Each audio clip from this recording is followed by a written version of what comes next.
Mga Salmo, 12 kabanata. Panalangin para tulungan ng Diyos. Panginoon, tulungan niyo po kami, dahil wala nang makadiyos, at wala na ring may paninindigan. Nagsisinungaling sila sa kanilang kapwa, nambobola sila para makapandaya ng iba. Panginoon, patigilin niyo na sana ang mga mayayabang at mambobola.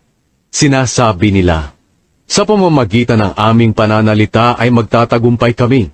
Sasabihin namin ang gusto naming sabihin, at walang sino mang makakapigil sa amin. Sinabi ng Panginoon, kikilos ako, nakikita ko ang kaapihan ng mga dukha, at naririnig ko ang iyakan ng mga naghihirap. Kaya ibibigay ko sa kanila ang pinapangarap nilang kaligtasan. Ang pangako ng Panginoon ay purong katotohanan, gaya ng purong pilak na 7 ulit na nasubukan sa nagliliyab na pugon.